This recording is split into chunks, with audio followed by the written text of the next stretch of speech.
എല്ലാവർക്കും സുഖമാണെന്ന് വിശ്വസിക്കുന്നു.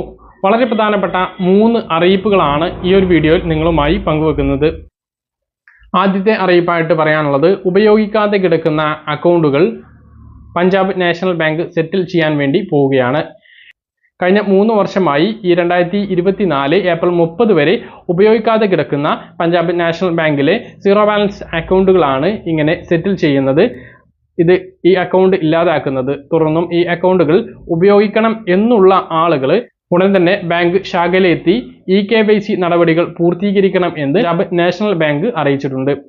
എന്നാൽ കേന്ദ്ര സംസ്ഥാന സർക്കാരുകളുടെ വിവിധ ക്ഷേമ പദ്ധതികളിൽ അംഗങ്ങളായിട്ടുള്ളവർക്ക് ഈ അക്കൗണ്ടുകൾ തുറന്നും പോവാനുള്ള ഒരു അവസരം ഉണ്ടാകും. ഇതിനുള്ള ഒരു സമയം നൽകിയിട്ടുള്ളത് 2024 മെയ് 31 ജൂൺ 1 മുതലാണ് അക്കൗണ്ട് പ്രവർത്തനരഹിതമാകുക.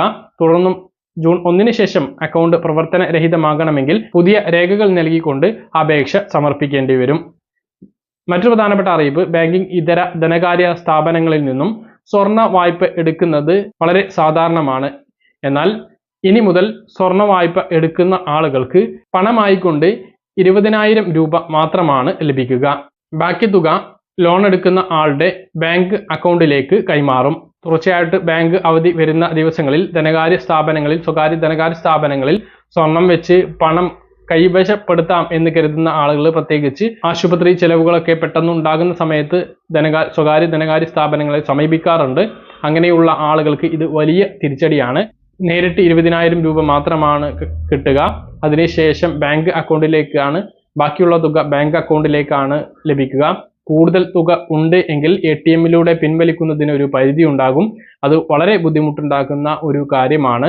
അങ്ങനെ ഒരു നിയന്ത്രണം റിസർവ് ബാങ്കിന്റെ ഭാഗത്തു നിന്നും വന്നിട്ടുണ്ട് എന്നുള്ളത് അറിയിക്കുകയാണ്. പ്രധാനപ്പെട്ട അറിയിപ്പ്, ക്ഷേമ പെൻഷൻ വിതരണവുമായി ബന്ധപ്പെട്ടുള്ള അപ്ഡേഷൻ ആണ്. ക്ഷേമ പെൻഷൻ വിതരണം ചെയ്യാൻ സർക്കാർ വളരെ പ്രയാസപ്പെടുന്നുണ്ട് എന്നാണ് ഇപ്പോൾ ലഭിക്കുന്ന വിവരങ്ങൾ. ഏപ്രിൽ 3,000 കോടി രൂപ സർക്കാർ കടമെടുത്തിരുന്നു. പക്ഷേ ഈ മെയ് മാസത്തിൽ സർക്കാർ സർവീസിൽ നിന്നും സ്കൂളുകളിൽ നിന്നും വിരമിക്കുന്ന അധ്യാപകർക്കും സർക്കാർ ജീവനക്കാർക്കും വിരമിക്കൽ ആനുകൂല്യം നൽകുന്നതിന് 5,000 കോടി രൂപക്ക് മുകളിൽ വേണം എന്നുള്ളതാണ്. ആ ഒരു സാഹചര്യത്തിൽ സഹകരണ ബാങ്കുകളിൽ നിന്ന് കൺസോർഷ്യം രൂപീകരിച്ച് 2,000 കോടി രൂപ സമാഹരിച്ചുകൊണ്ട് പെൻഷൻ വിതരണം ചെയ്യാനായിരുന്നു സർക്കാരിന്റെ ശ്രമം. എന്നാൽ വെറും 835 കോടി രൂപ മാത്രമാണ് സഹകരണ മേഖലയിൽ നിന്നും ഇപ്പോൾ സർക്കാരിന് ലഭിച്ചിട്ടുള്ളത്. അത് ഒരു മാസത്തെ പെൻഷൻ വിതരണം ചെയ്യാൻ തന്നെ തികയില്ല. 900 കോടി രൂപയാണ് ഒരു മാസത്തെ ക്ഷേമ പെൻഷൻ 65 ലക്ഷത്തോളം ആളുകൾക്ക് വിതരണം ചെയ്യാൻ വേണ്ടിയിട്ട് വേണ്ടത്.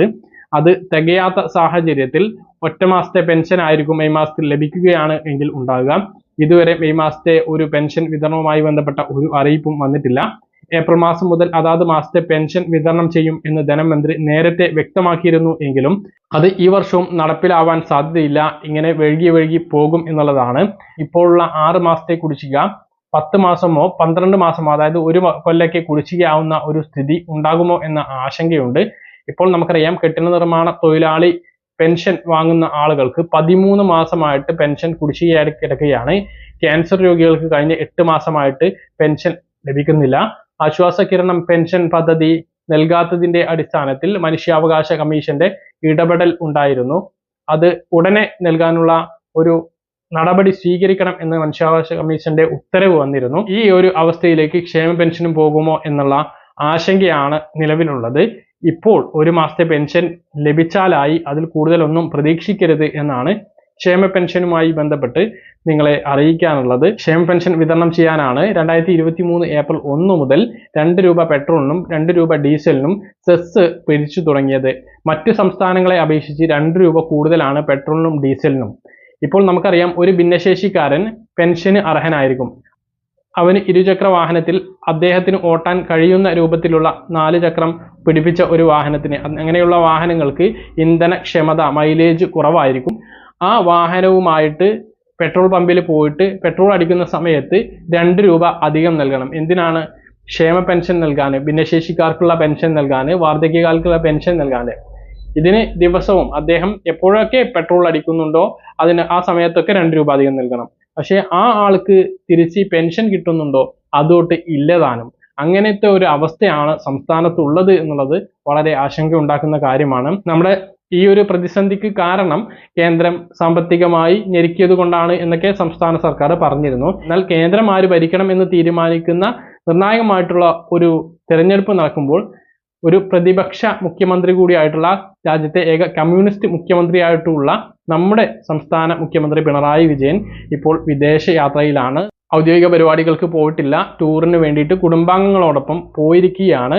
ഇപ്പോഴും 4 ഘട്ട ഇലക്ഷൻ ബാക്കിയാണ്. സംസ്ഥാനത്തിന്റെ മുഖ്യമന്ത്രിക്ക് രാജ്യത്തെ ഏത് സംസ്ഥാനത്തിലായാലും പ്രചരണത്തിൽ വലിയ സ്വാധീനം ചെലുത്താൻ കഴിയും. നമുക്കറിയാം, ഡൽഹി മുഖ്യമന്ത്രി ജയിലിലായിരുന്നു. അദ്ദേഹം ഇറങ്ങിയതിന് ശേഷം അദ്ദേഹം ഡൽഹിക്ക് പുറമെയുള്ള സംസ്ഥാനങ്ങളിൽ കൂടി പ്രചരണം നടത്തുന്നത് നമ്മൾ കാണുന്നുണ്ട്. അത് വലിയ സ്വാധീനം ഉണ്ടാക്കുന്നുണ്ട് എന്നുള്ളതും വാസ്തവമാണ്. അപ്പൊ കേന്ദ്രത്തിനെതിരെ കേന്ദ്രം നമ്മെ കുടുക്കി നമുക്ക് പണം തന്നില്ല എന്നൊക്കെ പറയുമ്പോഴും കേന്ദ്രം ആര് ഭരിക്കണം എന്ന് തീരുമാനിക്കുന്ന നിർണായകമായ ഒരു തിരഞ്ഞെടുപ്പിൽ നമ്മുടെ മുഖ്യമന്ത്രി വേറൊരു രാജ്യത്ത് അവധി ആഘോഷിക്കുകയാണ് എന്നുള്ളത് വളരെ പ്രയാസമുണ്ടാക്കുന്ന ഒരു കാര്യം തന്നെയാണ്. അപ്പോൾ ഇപ്പോഴത്തെ സാഹചര്യത്തിൽ പെൻഷൻ പൂർണ്ണമായിട്ടും പെട്ടെന്നൊന്നും ലഭിക്കില്ല എന്നുള്ളത് തന്നെയാണ് പറയാനുള്ളത്. പറഞ്ഞ കാര്യങ്ങൾ കൃത്യമായിട്ട് മനസ്സിലാണെന്ന് കരുതുന്നു. ഇതുപോലുള്ള ഇൻഫർമേഷൻ ലഭിക്കാൻ ചാനൽ സബ്സ്ക്രൈബ് ചെയ്യുക, ബെൽ ഐക്കൺ എനേബിൾ ചെയ്ത് വെക്കുക. മറ്റൊരു വീഡിയോ